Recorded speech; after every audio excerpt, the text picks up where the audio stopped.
Hey everybody, welcome to Talkin' Shit. I am your host, Eddie Ifft, and great show for you today. Again, we are moving into going from Talkin' Shit to the show Shreddy. So Shreddy's gonna be coming. We just had to order all the new cameras. We're gonna have 3 cameras set up, just like every other podcast in the world. I remember 12, 13, wait, no, more. Now it's like 2026. I was talking about probably around 2010, 2012. So like 14 years ago, I was talking about how the podcast world was becoming oversaturated and how everyone had a podcast. Like even my lawn guy had asked me about putting together a podcast. And now it's true, everyone does. Andy Warhol said, someday everyone's gonna get their 15 minutes of fame, and I guess this is just how we do everything now. Everybody talks, we watch clips of it, we're not social, we live in our houses, and we just live on our phones, and eventually we're all gonna have VR goggles on, hooked up to a feeding tube. We're gonna have a colostomy bag, just taking our poop out, and we're just gonna be, to porn, and food's gonna be coming in, and we'll have stuff to make our dopamine go up, like the porn, the gambling, the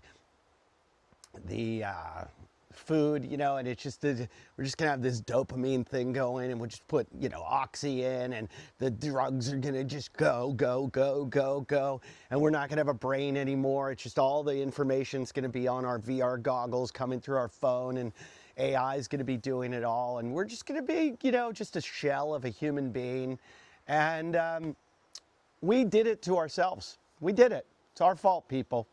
It's our fault. I'm leaning over this way for better lighting right now, because over here, I've got oak trees up here. This is the problem with filming outside. The light constantly changes. I live under what's called an oak tree canopy. It's a canopy of oak trees. And when I first moved here, I was like, oh, this is gorgeous, this is beautiful, I love living here, I get lots of shade. And now I want to, if I wouldn't go to jail for it, I would cut down every single oak tree. I hate them. Are there any behind me? Yeah, there's one back there. I hate them so much. All this sticky shit falls out of them. They make it freezing cold here. You're not allowed to do any renovations to your house because you're close to the oak trees. They suck up all the water. And the government knows where every one of them is. So if you touch it, you'll go to jail. And the only good thing is supposedly they keep my house from burning down, which is a good thing. So I'm never going to burn down because I've got oak trees. But every other aspect of my life, they destroy. Filled with birds shit on everything. Really cool bit of news though, really cool. I have a red shoulder hawk nest right up there. It's the coolest thing in the world. Yeah, I can see it from right here. They come in the morning, they build the nest, then they leave apparently to go hunt. And then supposedly they sleep in these trees around here. They don't sleep in the nest. The nest is for when the mother has her babies, which should happen in February, or she'll lay her eggs in February, which is in a couple weeks. And then she'll be there all day. And then the dad will go out and hunt and kill and bring back all the stuff for the mom.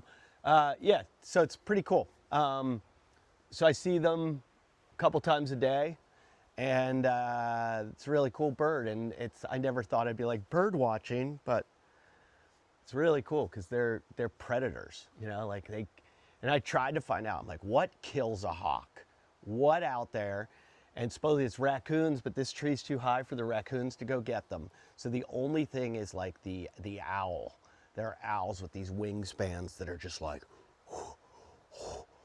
I saw one once. I'm driving home from Vegas, coming up the road to my house, and right in front of me, I was so tired, an owl came down and picked up a rattlesnake, I assume a rattlesnake, off the road. And I just saw this snake hanging as this hawk was like, and it felt like something out of like Highlander or something. It was like primeval, and it scared the shit out of me. I almost crashed, like went off the side of because it like went right past my windshield. But I didn't realize hawks are such like, or no, owls. I didn't realize that owls are like, they're like the alpha. They are the, they're the Navy SEAL of the predator community, of the flying predators. Maybe they're Delta Force. I don't know. I'm not up on my special forces lately. But I wanted to talk about gambling. Yeah, gambling because, sorry, still getting over COVID. That's why you hear gross phlegm coming out of my lung. Is there a more gross sound in the world than when you hear it like catch and you know it went to the back of their throat? I don't think there's I would rather hear a queef than it's so gross. But apparently I'm not contagious anymore. I took my third COVID test and I am negative. Only lasted about 2 days. All my anti-vaxxer friends sent me lots of messages about how I'm gonna die from the mRNA. I shouldn't even put this on there because now I'm gonna get censored. The pharmaceutical companies all control all of the social media platforms because they give them a lot of money. So I'm not even allowed to say those words. I apologize. The vaccines are good for you. I don't care. I don't know. People are like, did you get vaccinated? I eat McDonald's, or used to. I've done a lot worse. There's so many other drugs that have gone in my body that are way worse. So, whatever. Keep fighting on that hill. I'm glad you're busy all day. I don't know where these people find time to like worry about this shit. Like anybody. Like, just never mind. All right, back to gambling. I watched the football games yesterday, and I gambled on both, and I won on both. Now here's the deal. I just did it. I don't even like to gamble. I never win big. I always lose. So it's like win, lose. It's not worth it. Doesn't make the game more interesting. Didn't make the game more interesting. All I know is it's way too easy to gamble right now. I have a site, Kashi or something I'm on, Kalshi, or I don't know what it is, but I can bet on everything from like what Trump's gonna say in his next speech to who's gonna be there to what is the GDP gonna be at the end of January to all these prop bets, and it's just way too easy. And some guy out there created this and was like, I'm just going to steal money from everyone, just like the people that created casinos. And they used to regulate it. I remember when I was young, it was so hard to gamble. It was impossible. The only way you could gamble is if you could go to Las Vegas or Atlantic City, and then you could get, you could get in. You have to have a fake ID to get in. And now I can gamble on how many times the announcer's going to blink. It has gotten outrageous what level there is, and it's like that because they know just the more people gamble, the more money they're going to make. And anyone that gets heavily into gambling, and I love these guys. I love these guys that'll tell you, like the poker players. You always see these poker players. He's got $20 million in winnings this year. He won $6 million in the poker prize championship of the world. What you don't realize is all these guys, a lot of them have investors, and the investors invest in them because they're like, he's going to the world championship of poker and he's going to win it all. And they don't tell you all the guys that have investors that have lost all their investors' money. So it's just a con. They're just like, hey, give me this money. And every once in a while they win. But most of the time they lose. You'd be better off investing in my films.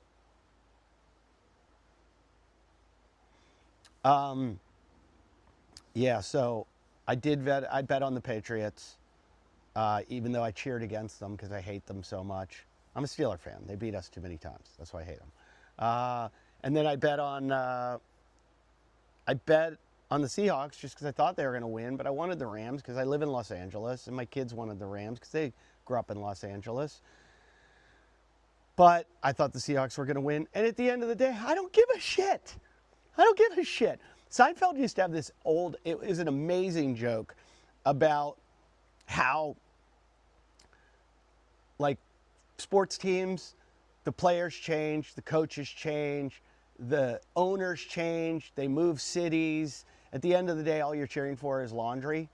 It's literally all you're cheering for is that uniform, because there's so much going on inside that uniform that it's just the one thing that, like, kind of maintains itself is the name, unless it's some Native American Indian name, and then it's going to get changed. Otherwise, the name stays the same and the color of the uniform. So that's what you're cheering for, because, like, I was watching the Seahawks. Seahawks beat the Rams with one of their players from last year that was on the Rams that's now on the Seahawks. It's just, it makes me want to go to one of these small towns and cheer for, like, the small town football team. You know, like, you go, guys. I know you all grew up here and your parents are coal miners and this is your way out. You know, like that. That makes me love, like, small town sport. But even that, like, I'm not going to say it, but I'm going to say it. There's a high school in my area that the quarterback left. High school left because he got paid $50,000 to go play at another high school, and apparently he got an Escalade. High school? If you gave me that in high school, I mean, I wasn't talented in anything enough to get paid for anything. So more power to this kid, but it's just taking the fun out of it that they're, you know, the kids are leaving this high school, going to that high school. It happens a lot in California where quarterbacks just go and play it. They transfer in. What happened to this whole thing of, like, you had to live in the area that you play in, but all these, like, private schools just, oh, we're giving them a scholarship, you know? We take care of the underprivileged. Oh, do you? Or is that your starting five? You know, because I think they sort of did it at my high school. I think. I'm not sure. But there were kids that lived, like, at their auntie's house, you know? Like, but that's also, like, they would move there to live with their auntie because it was a better school district. And I get that. You want to go to the best school you can possibly go to. But, you know, whatever. Anyway, so that's my sports take for the week. I'm not talking sports at all anymore. I'm going to give you my pet peeve of the week. Here's my pet peeve of the week. Stop putting your phone on notifications are silenced. What are you, more important than us? I don't put that on. You know what I do? I turn my phone to silent. It doesn't, like, I'm going to answer your text when I answer your text. That's how it's supposed to be. When you put the, like, notifications are silenced, it's your way of, like, saying, like, I'm more important than all of you, and I am now doing my yoga or my meditation, or I have an important meeting. So turn your phone to silent. That's it. That's all you got to do. Like, you don't have to, like, shove it in our face. So anyone that's doing that, you seem arrogant. I'm just going to say it. You seem arrogant. You seem arrogant if you're doing it. I don't like it. I don't like it. Notifications are silent. Every time it comes back, it's like especially when it comes back, like, right after you send them a text. Like, they'll text you, you text them back, then you get the message like, notifications are silenced. Oh, they are? Oh, just after you and I text, meaning, like, you don't want to hear from me again? Why don't you just say, hey, leave me alone? I don't know. I just think it's rude, okay? Enough of you. So that's my pet peeve of the week. I got notes, people. I got notes for this podcast now. I really don't like the sun coming through here. It's really getting annoying. Is this better? Is this better? That's better? No, that's better. No, that's, look, see what I mean? Look at all the different lighting that's happening that is not good. That's not good lighting. That's the best lighting right there. That's the best right there. That's good lighting. Maybe I should, maybe we're going to do that. Maybe we're going to move to here. Yeah, let's do that. We're going to move to here. And then, I'm in good lighting. Yeah, how's that? So much better, don't you think? I agree, totally. Yeah. I told you, this is the lowest cost podcast in the world. It's like, this costs like $100 for these. I got an iPhone, I got a tripod, and then I post these on YouTube by myself. There's no one else. There's no employees. Remember Talking Shit? I used to have, Ernie was always there. We had a couple interns. We'd have somebody taking notes. I mean, at one point, I think I looked in the room, we had 12 people.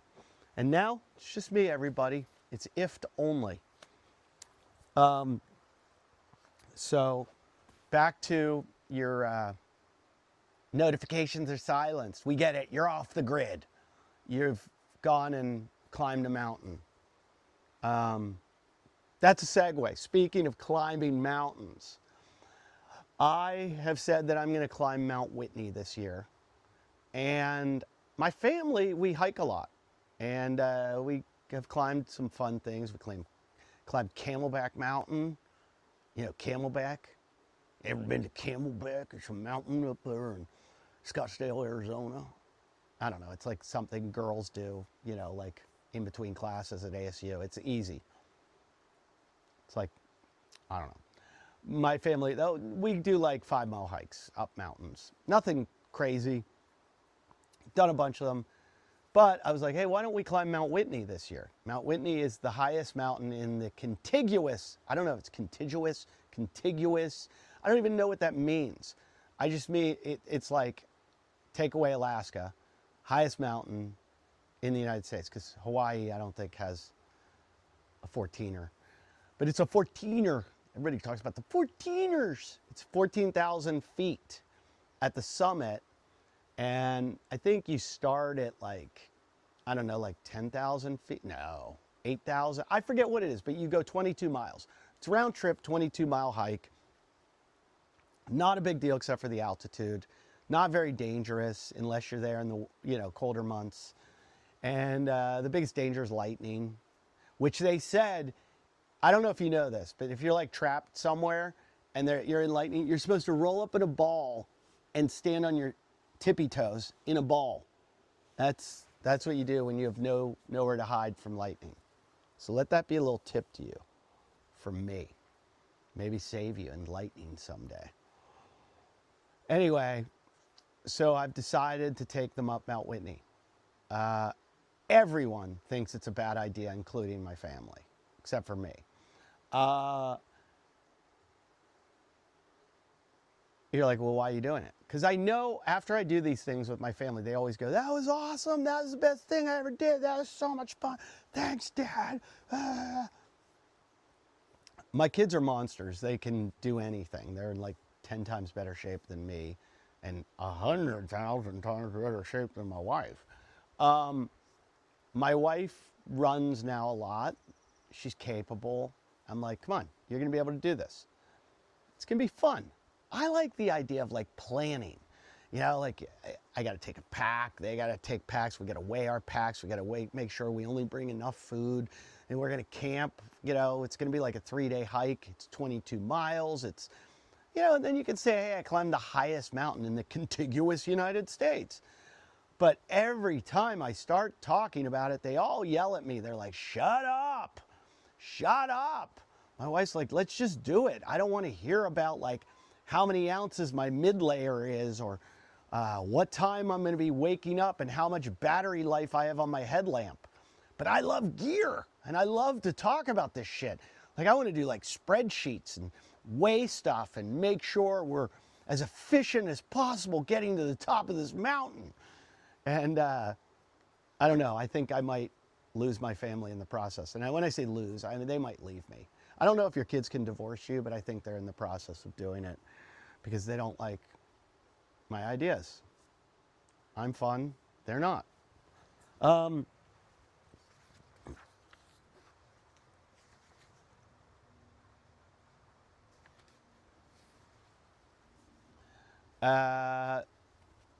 do I want to climb Mount Whitney? I remember years ago, forget the guy's name. He runs, I think it's called OTC or I don't know. He was the first winner of the CrossFit Games. Really smart. Gosh, I should remember his name, but first winner ever of the CrossFit Games. Very smart guy. Has his own like, kind of like CrossFit hybrid kind of exercise program, OPC or something, OPT, it's actually in Scottsdale, Arizona, and he's really, really smart guy. And when I was telling him back then how I was training, he was like, "You're an idiot," kind of. You know, he's just like, "You're gonna get hurt. Like, what are you doing?" I was just doing too much. I was training too much. I was getting injured. He said, "What's your goal in life?" He said, "Like, when you're 90, would you like to climb a mountain?" I'm like, yeah, I would. And he goes, "Well, let's reverse engineer. Let's work backwards from that and what you should be doing now so that you can do that then." And I was like, oh, that's genius. And so I have set up this workout program that I do, that I talk about here a lot of times. I have basically a board of directors that I use on ChatGPT that advise me on my workouts. It's like a fake board of directors that I've created of like intelligent-minded physiologists, strength and conditioning people, cardio people, longevity people. And I basically have them as my board, and I throw my workouts at them or have them plan my workouts for the week and what kind of workout program I should be on. So the workout program I do, I've talked about this a lot. It's first day, it's Monday is, which I still have to do today, hour of cardio. And I either bike, row, run, swim, 1 hour of that, 1 hour. Today's probably gonna be a run. Just simplest, easiest, might be a bike, up a mountain. But I keep really low, zone 2, stay aerobic. Day two is a strength building workout. Usually upper body focused on Tuesday. Upper body focused, you know, like regular bis, tris, chest, shoulders, back. And then Wednesday is a CrossFit workout. And depending on how I'm feeling, I ask them what I should do CrossFit wise, but it's usually about a 20-minute AMRAP. If you don't know what that is, that's as many rounds as possible. So I'll set up a, you know, a round of like, you're going to do 10 of these, 8 of these, you know, 10 of these, 8 of these, and then I do 3 rounds of it, or as many rounds as possible. Sometimes it's, you know, do this every minute on, every minute off, do this. So a minute of this, a minute of this, minute of this, minute of that. I hope I'm not confusing you guys. I just think this is kind of boring and I don't want to get in the weeds with it. Then I take off.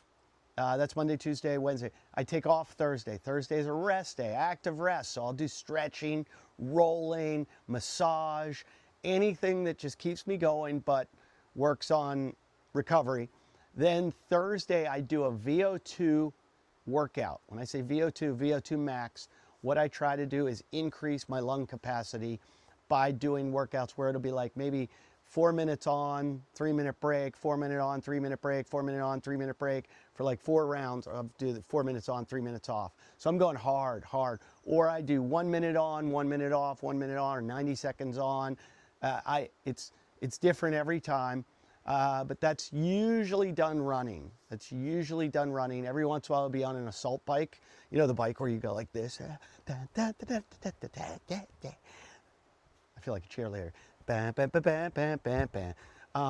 It's on the bike like that. And then that's Thursday.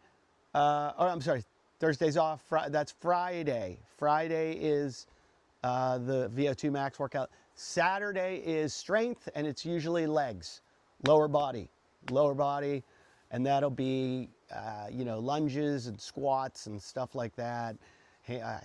Nordic curls for the hamstrings, whatever it is. Legs, and I'll do some core in there. Then Sunday, active rest day, roll out, massage, stretch, relax, meditate, whatever that is. So that is my longevity workout. And I think I've gone to like basically run this through the gamut of like the Peter Attias and the Schofields and not Schofield. So many people that I've put in to try to create this workout.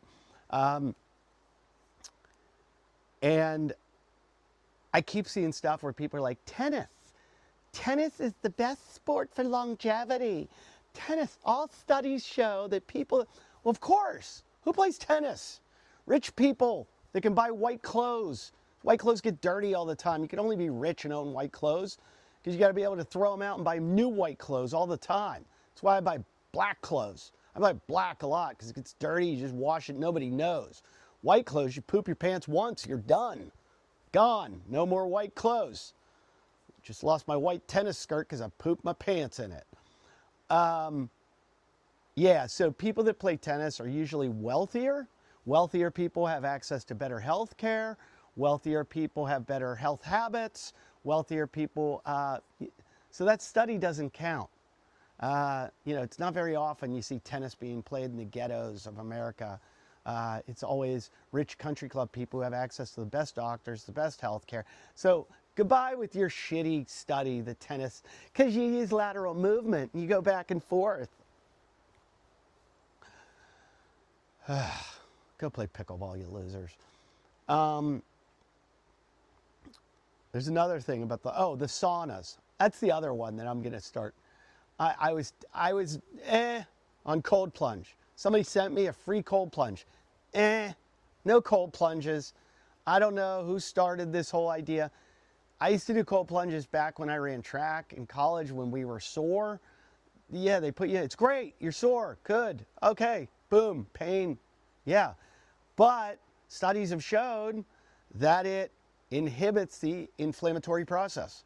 You are stopping, inflammation happens for a reason, and it's to heal things.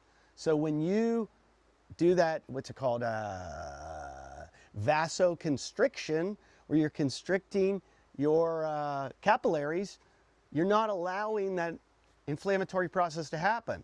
What you want is vasodilation. It dilates, and so it allows the blood flow to go in and the lymph to go out, and then you heal. You heal. So I get it if you're in so much pain that you just want the pain to go away. But as far as like, oh, it burns it makes brown fat, and it stimulates you, and they've also proven that it prevents hypertrophy. Your muscles don't grow when you do it. And these people are like, I do it for mental clarity. I got in it was 33 degrees, and I was in it, and I stayed in it for 20 minutes, and I feel like a new man because of it. I think the evidence shows that you only need to get in it I think it's like 58 degrees. I surf in 58 degree water. So yeah, great. I get my little cold plunge every day when I surf. But I just don't see the benefits of it. Now sauna, yeah, it's great. Sauna shows, I listen to all the experts, and they just keep saying all-cause mortality, all-cause mortality. Again, I think that's epidemiological, and I think there are some confounding variables there. I think that because people that own saunas, usually a little wealthier countries like Scandinavia, where there's not so much of a lower class, it's more middle class. Yeah, you're going to see people better access to health care. Maybe that's why. I'm not the big believer in sitting I think it's good to sweat. I think exercise can make you sweat, get those toxins out.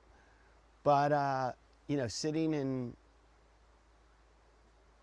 I also don't like sitting with other dudes in towels. It's just uncomfortable. It's really comfortable? A hot tub. Hot tubs are comfortable. I'll take a hot tub any day of the week, but that stuff, I swear there's like gonorrhea floating in those things. There's like brain-eating amoebas. But in saying that, right here where we speak, I want to put a hot tub right here. And then over there underneath my deck, I want to put a sauna.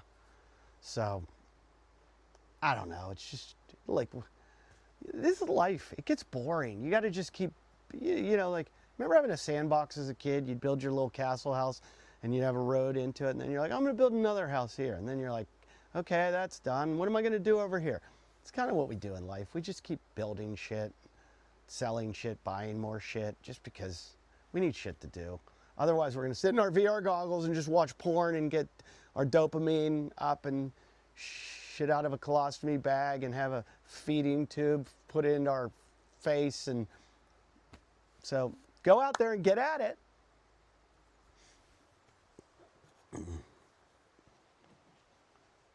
Oh my God, I'm almost done with this podcast. I don't have too much time left with you people.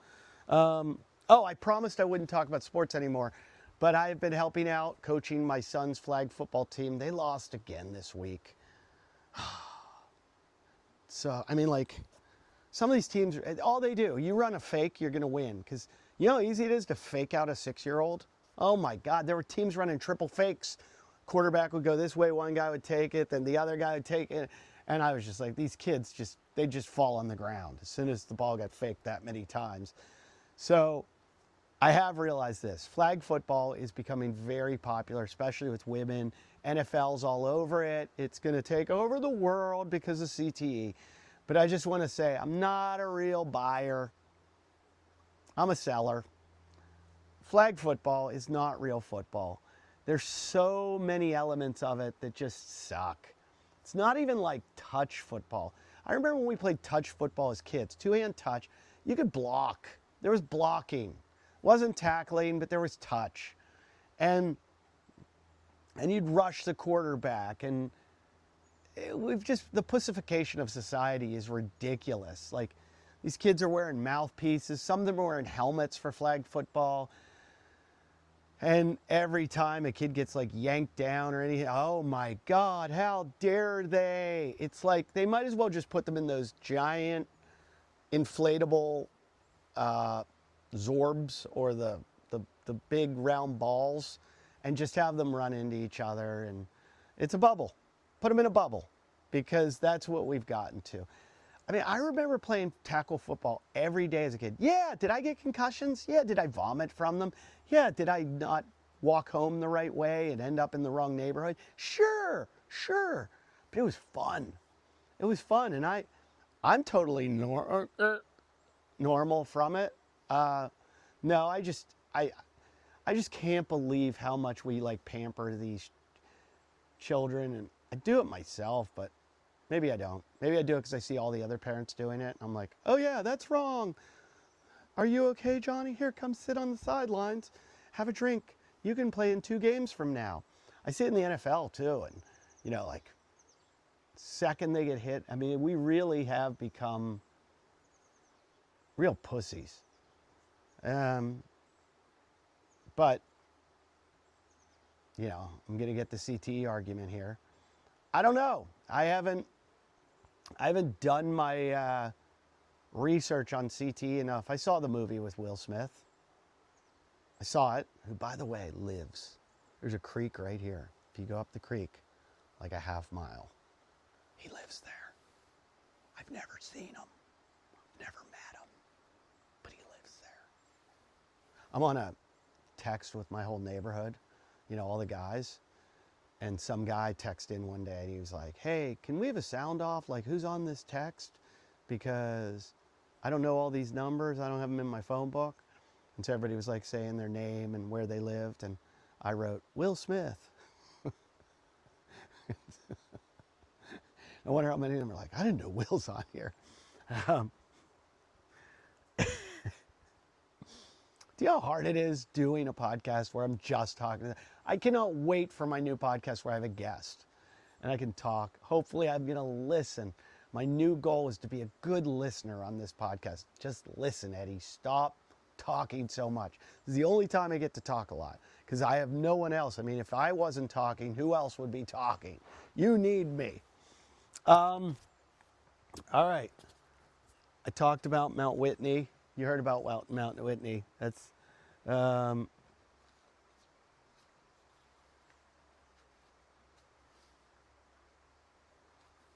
don't know why, because I made these notes, but it says in here that snowboarding's taking over ski mountains. I didn't not make that note. And then Like ChatGPT must have sent it to me. Oh, I'm going to end with a really good story. I'm going to end the show, so stick around. The final thing is going to be about the Heckle Club. Um, but I, it's saying snowboarders are taking over mountains. That's been happening for a long time. There's a few skier mountains left. I prefer skiing. I snowboard too. If I was a better snowboarder, I would snowboard probably more. I love snowboarding when there's powder. It feels like surfing, but I am a skier. I grew up skiing. I like skiing more.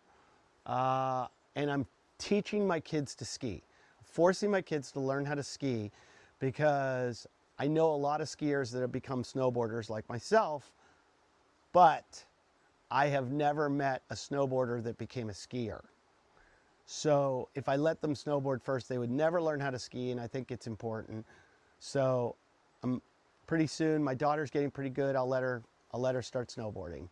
My son's got a while, and then pick up the snowboard, and then from there, snow go. Snow go is the way to go. I don't know how many of you have ever tried it. Snow goes are basically like mountain bikes with sleds on them. Underneath your front tire is a sled, like a ski, and then underneath your feet are two skis. So you're like on a tripod, and there are two rails that connect the skis together. So like when this one goes up, this one goes down, and vice versa. And then you've got handlebars, like you're on, it is a serious mountain bike, and you ride down the hill. You don't turn the handlebars. It can turn, but it's like a bicycle. If you turn, you fall down. You lean. And so you kind of just lift your feet, because your toes are under a bit of a binding, and you wear the snowboard boots. And as you lift your feet up and down, the skis go, and it's like you can get an uphill edge. And I've done this. The guys out of the Snow-Go guys out of Breckenridge, there's these guys, I feel terrible. I'm going to mention their name on the next podcast. They gave me and my buddy a Snow-Go back in Breckenridge 2 winters ago to just run the mountain. And we started out, we were like beginners on the first couple runs. We were like, oh, like, I can't stop. Because you got to like stop like skis. You got to stop sideways. There's no brake. And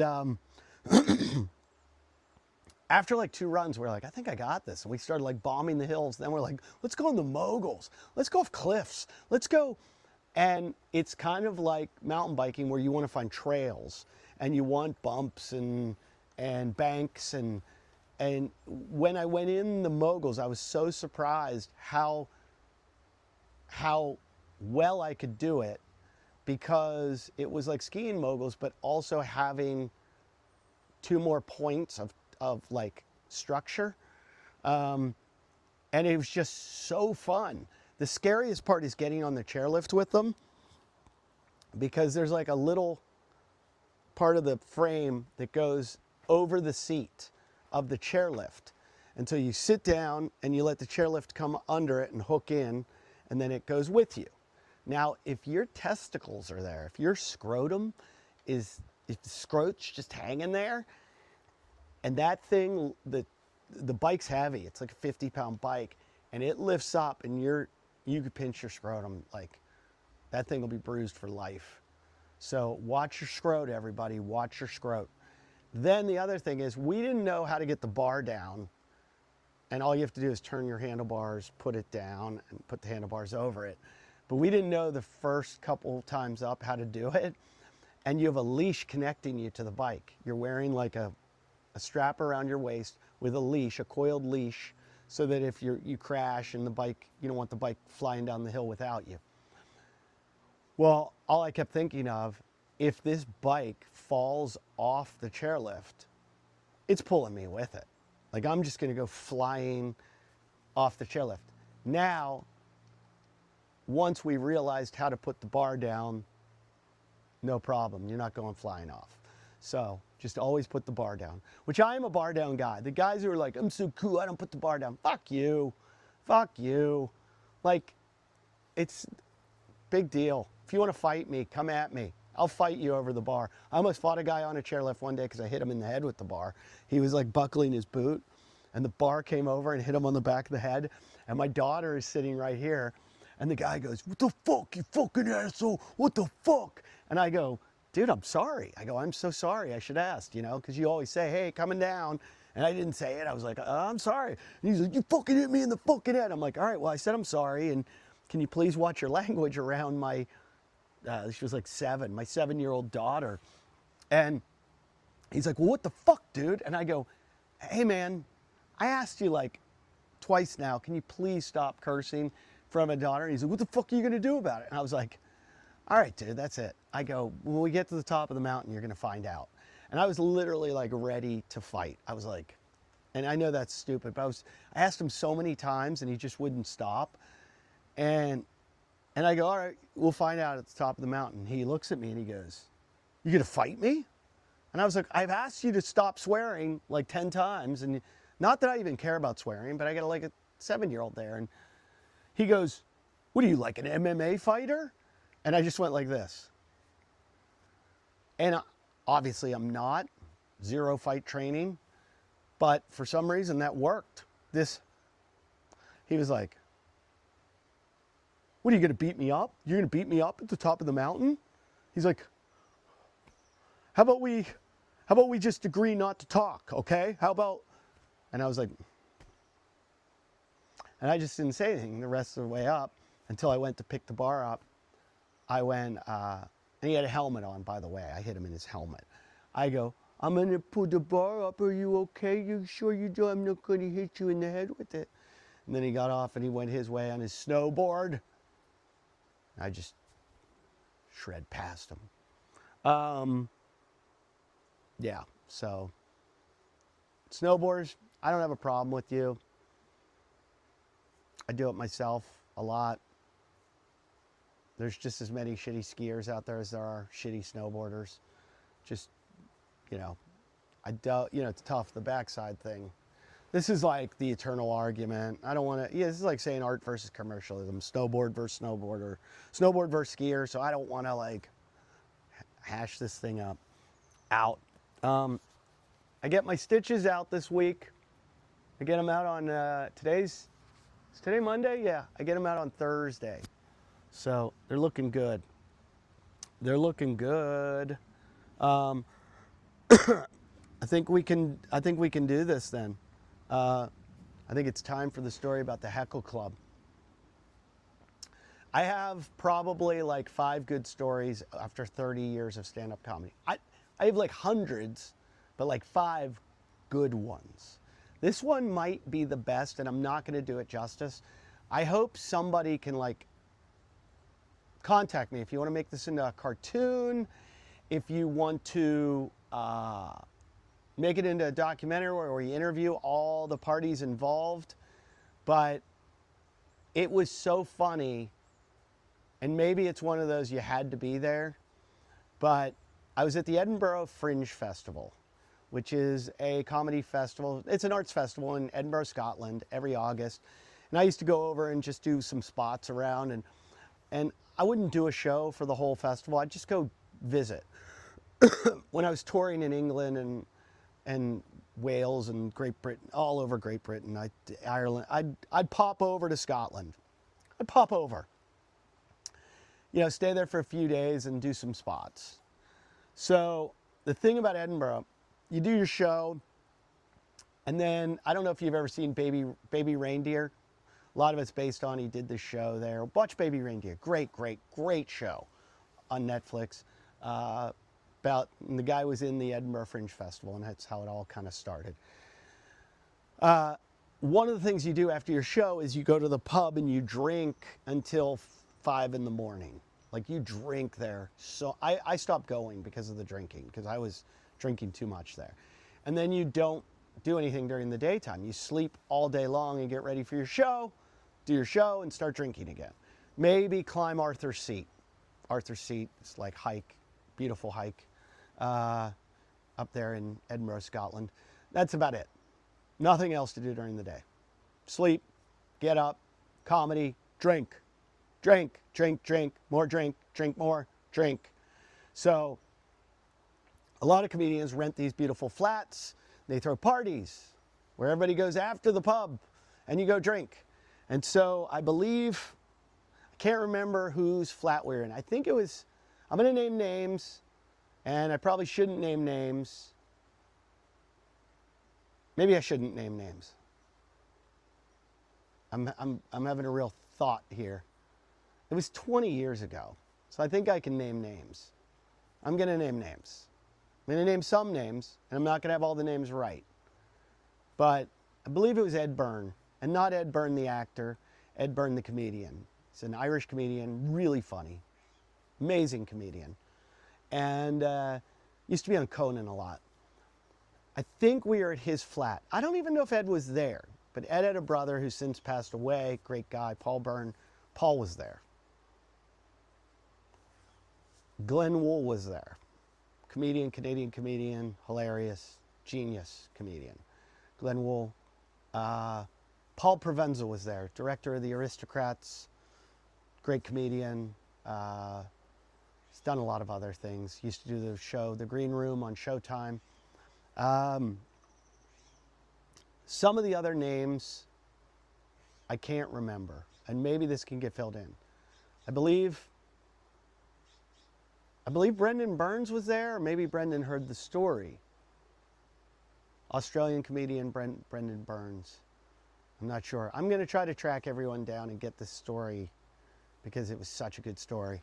Anyway, we're really drunk. And I remember at one point I'm drinking truffle tea.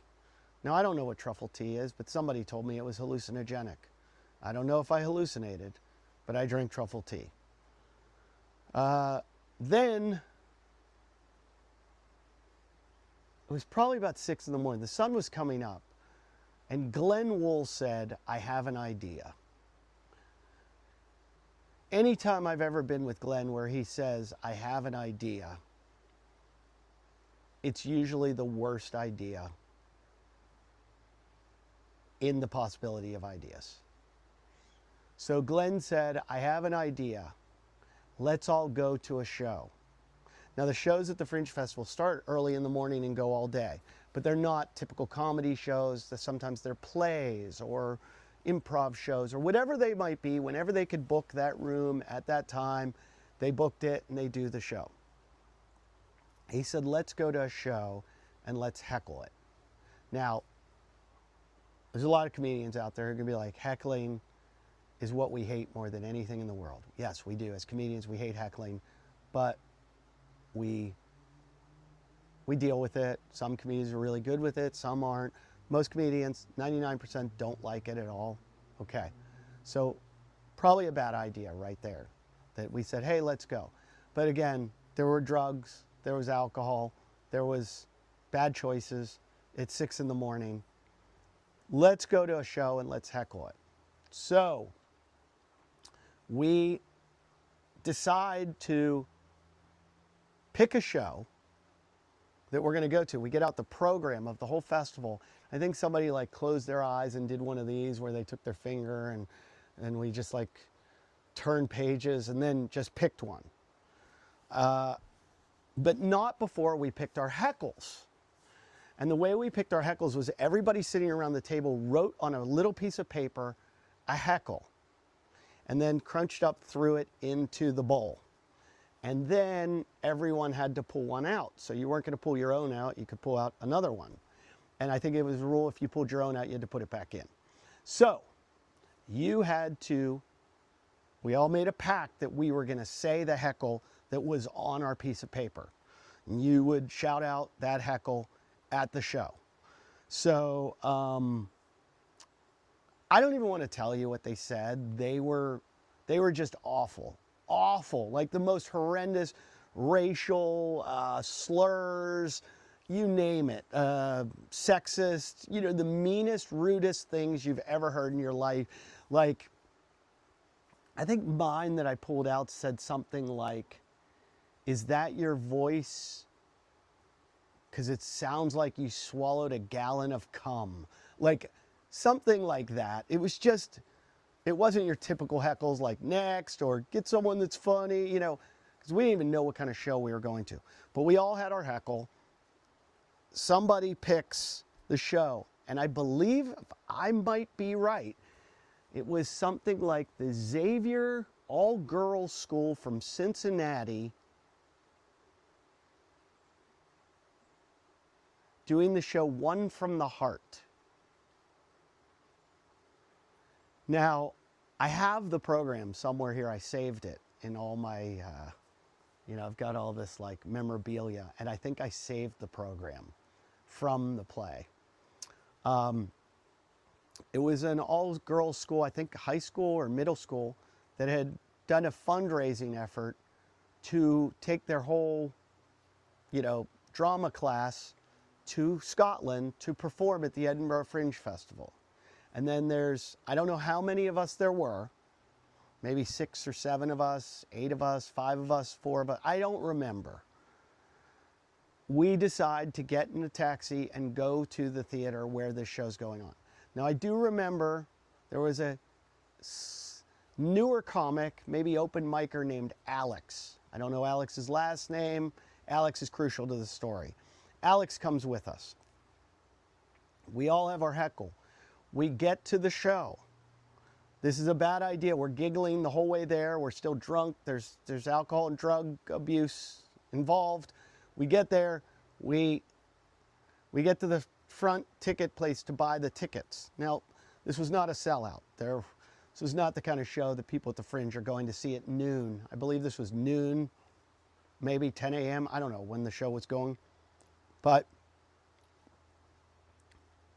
when we were standing in line, one of the comedians, I don't remember who, farted in line. And a woman selling the tickets just looked up and said, "You better get that out of your system right now before you go into this show." And I think they were looking at like, why are these grown men going in to watch these girls, perform? This is creepy and wrong. And we all knew it too, but we were laughing because we had committed to what was going to go on. So we go into the show, and it's dark. The play is already going on. We're late. The play is about a MASH unit in the Vietnam War, where these nurses are working, taking care of the soldiers. And there's a girl, one of the girls, the main character, just got there. She just flew in from the United States. She's just been deployed. She's working as a nurse in this MASH unit. And so the play is going on. We all take our seats. I believe we were in the balcony, if I'm correct. We're in the balcony, and there's very few people. It's just all parents of these kids at the show. No one's coming to see this thing. And we all have this kind of tacit understanding right there at that moment. This isn't going to happen. This was a bad idea. We can't do this. These girls don't deserve this. We're a bunch of assholes. We're all chickening out. It's okay, because we've all agreed. We've all given each other the look like, this is, no, we don't, this is terrible. You don't do something like this. We all have some sort of, moral compass and ethics, and just, this was a bad idea.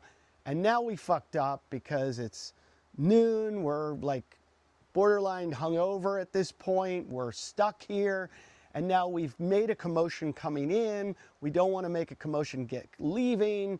So we're like, oh, how are we going to get out of here? We don't want to watch the play, but we don't want to interrupt. We don't want to make any noises. So we're all just looking at each other like, I guess we're here for this play. And we're sitting there, and no one's going to do it. Everyone knows no one's doing it.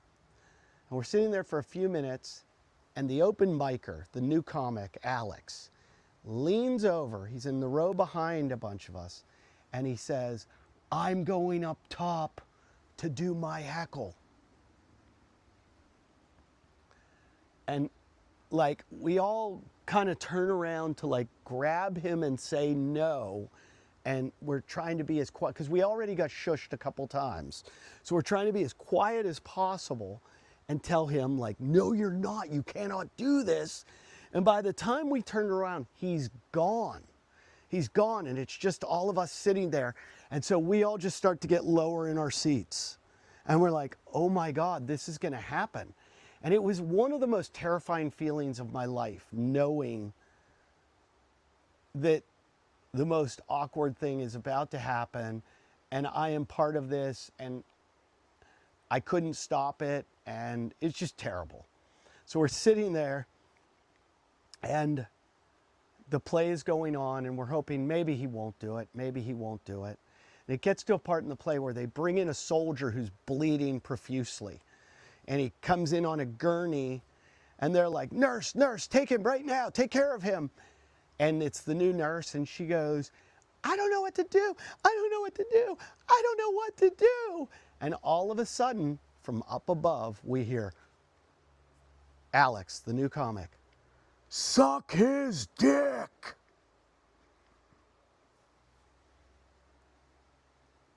Dead silence in the whole theater. Dead silence. The play kind of stopped for a second. Everybody heard, suck his dick. None of us laughed. None of us, I mean, it was like we were holding our breath. And you would think the lights were going to go on, they were going to send bouncers in, beat the shit out of us, and then throw us out, which is what they should have done. The play just goes on, like nothing happened. One by one, each of us started sneaking out. We didn't care if we caused a commotion, but we were like, we got to get the fuck out of here. So we just started sneaking out through the seats and out the door. And I mean, we were running down the street to get out of there. Like, oh my God, we've just done the worst thing in the world. We're trying to find taxis. We finally find a taxi. We're jumping in. Alex comes running up to us and says, I'm going back in. I'm going to yell another one. And we're like, the fuck you, no. And we get in we drive out of there, and we all go back to our flats and go to bed and sleep till the shows that night. And we were like, what have we done? What have we fucking done? This is like horrible. This is the worst thing. This is terrible. These girls didn't deserve this.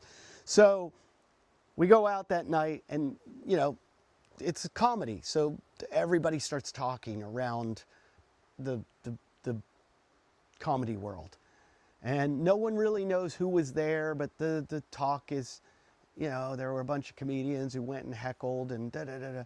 So we all kind of talked to each other. We're like, hey, heckle club. You know, we called it the heckle club, like Fight Club. We're like, whatever happens in the heckle club stays in the heckle club. Nobody talks about this. We don't need to get shit for what happened. That was a big mistake, but we keep it amongst us. So the next day in like the big Scottish newspaper is an article about this heckle club. And they're hearing whispers of who it was, but they're not sure, but they're all veteran comedians. And, you know, can't believe they would do something like this and blah, blah, blah. And so we're all kind of like laying low, you know, trying to just not take shit for this. And so there's a show that night at Mickey D's Fat Cave, and somebody tells the story on stage. I think it was Brendan Burns maybe tells the story, and Alex is in the crowd. And we bring him on stage, and Brendan used to have this way of like getting kicked in the balls. He knew this wrestling thing of holding your jeans at your knees, and you get kicked in the balls, and you can have your jeans tight enough around your crotch that you don't get hurt. And so we bring Alex on stage, and this fairly large female comedian. When I say large, I don't mean like fat. I mean, she was like an Amazon. She was tall and strong, and she decides she's going to kick him in the balls for this. And so Brendan, I don't know if Brendan failed to tell him how to hold your knees, but the kid took a kick to the balls like I've never seen in my life and just dropped him. I think he went unconscious. And I have a photo of that. But then it started to leak out around Scotland of who was involved in the heckle club. It might have even been in the newspaper. And one night, I'm not going to remember the actor's name. There's an actor doing a show, comedic actor, really funny guy. He was in the movie Ski School. I always found him so fucking funny. Now I can't remember his name. But this is all 20 years ago, over 20 years ago. He's doing a show, and a comedic group comes in, like an improv group, and starts handing out flyers in the middle of his show. I remember his show was called Spam Scam. Spam Scam, yeah. Anyways, these kids, they're all like, they're flyering his show while his show's going on. And he's like, what are you guys doing? You know, you're making a commotion during my show. And they're like, oh, we're just trying to promote our show. He's like, this isn't how you do it. And they're like, well, come to our show. And he goes, oh, where's your show? And so he looks and sees where their show is and when it is. And he goes, when? Oh, this is your show? Okay. He's like, you mind if I bring some friends? And they're like, yeah, sure. And he goes, okay, I'm part of this club, the Heckle Club. He goes, we're going to come. So then word goes around to all the members going, hey, we're all going to go to these guys' show. They ruined his show. We're going to go ruin his show. And so the plan was, we're going to go plant ourselves in the audience and we're just going to heckle the shit out of this. It was like it was like a medical school and their improv club at the medical school. And so they're doing their show one night and all these comedians have sat down in all different places. And while the show is starting, the comedians are yelling to each other like, hey, what seat are you in? Now, you need to know, I was not part of this. I was not there for this night. I think I had left and gone back to England. But they're sitting in their seats, so this is all coming secondhand to me, this story. They're sitting in their seats and they're like, what seat are you in? I'm in G6. What seat are you in? While the show's going on. And they've got their cell phones and they're calling each other on cell phones. They're like, oh, where are you? Hey, I'm in a show right now. Yeah, there's a show going on. Yeah, it's I forget what it's called. It's a bunch of guys doing improv. Yeah, you should come down here. And then they're yelling all their typical heckles next, you know, like, you're not funny, don't quit your day job. And they're just trashing the show. And the people running the show are, you know, the performers are like, what are you doing, man? Hey, what? And I think the article in the newspaper the next day said the Heckle Club strikes again. And, you know, just maybe you can find that on microfiche.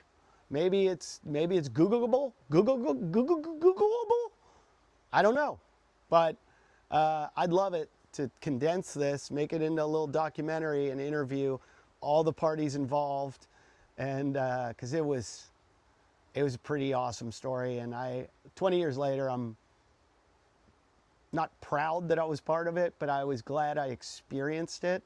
It was funny, it was wrong, and I hope you enjoyed it.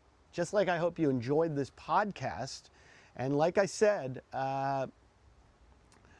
this one's pretty much done.